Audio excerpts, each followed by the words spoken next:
साथियों, मेरा अभिवादन स्वीकार कीजिए। मैं Arvind Vishwakarma, national need party से। आप लोगों को अच्छी तरीके से याद होगा 2012, 13, 14 का वो वक्त जब उस समय के विपक्ष यानी आज की सत्तारूढ़ पार्टी भाजपा ने हमारे प्रधानमंत्री को मौनी बाबा कहा था, क्योंकि वो कम बोलते थे, काम से काम रखते थे। उस समय की सरकार को भ्रष्टाचारी सरकार कहा गया था। उसके सभी नेताओं पर भ्रष्टाचार के आरोप यदा कदा लगते ही रहे। तो इस तरीके से भ्रष्टाचार बताकर कि घर घर तक ये भ्रष्टाचार का संदेश पहुंचा कि कैसे भ्रष्टाचार देश में है। उस समय की विपक्ष, बाद में हम लोगों ने उसको सत्ता सौंप दी। आज भाजपा सत्ता में 10 बरस होने को है, लेकिन आज आप देखिए मणिपुर जल रहा है, हरियाणा में नूह जल रहा है, बहन बेटियों की इज्जत तार तार हो रही, आंदोलन करने को विवश हैं, किसान आंदोलन करने को विवश हैं। प्राइवेट लोगों को सभी कंपनियां, जितनी सरकारी ऑर्गेनाइजेशन था, गवर्नमेंट ऑर्गेनाइजेशन था, सब प्राइवेट लोगों को दिया जा रहा है। यहाँ तक कि आईएएस आईपीएस भी प्राइवेट लोगों को दिया जा रहा है। आईएएस तो बनाए जा रहे हैं निजी सचिव के स्तर पर, कुछ दिन में आईपीएस भी दे देंगे। वैसे आईपीएस क्या, सिक्योरिटी एजेंसी वही तो है, प्राइवेट एजेंसी, प्राइवेट पुलिस ही तो है।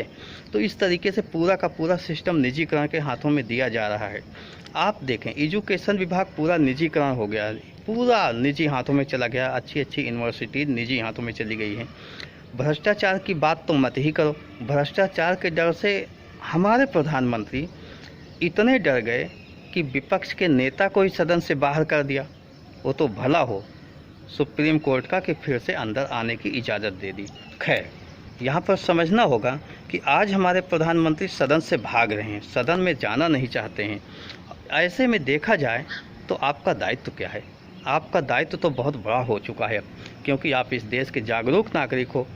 आपको इस व्यवस्था को बदलने के लिए आगे आना ही होगा।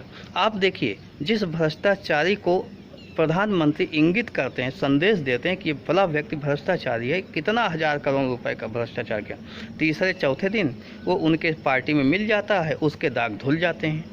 इसका मतलब प्रधानमंत्री जी ये समझते हैं कि अहम ब्रह्मास्मि, मैं जो चाहूँगा वही होगा, मैं जिस पर हाथ रख दिया वो सब चकाचक हो जाएगा। तो ऐसा नहीं है। आप जागरूक नागरिक हो, आप देख रहे हो, मतलब कांग्रेस मुक्त भारत बनाने चले थे, आज भाजपा कांग्रेस युक्त हो चुकी है। यानी सभी कांग्रेसी नेता भाजपा में हो गए। भाजपा के नेताओं का अता पता ही नहीं रहा, उन सिद्धांतों का, उन नीतियों का पता ही नहीं रहा। तो आप इन स्थितियों में समझिए कि आपका नैतिक दायित्व क्या है। क्या ऐसे भगोड़े प्रधानमंत्री जो सदन में ही न जाना चाहें, ऐसे मौनी प्रधानमंत्री जो किसी विषय पर बोलना ही न चाहें?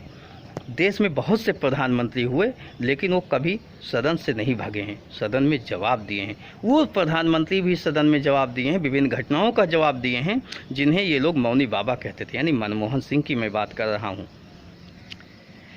कोई भी प्रधानमंत्री हो, वो सदन से नहीं भागा है। कोई भी प्रधानमंत्री हो, हर घटना पर बोला है।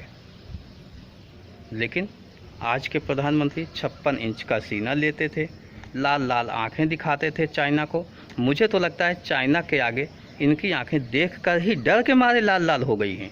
तो ऐसे प्रधानमंत्री का क्या करोगे?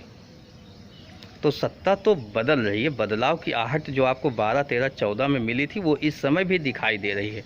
क्या होगा वो भविष्य के गर्भ में है, लेकिन परिस्थितियां बहुत ठीक नहीं हैं। आपका नैतिक दायित्व है कि देश आज़ाद हुआ, उस समय स्वाधीनता संग्राम सेनानियों ने देश आपके हवाले किया था, एक बेहतर संविधान बना के दिया है।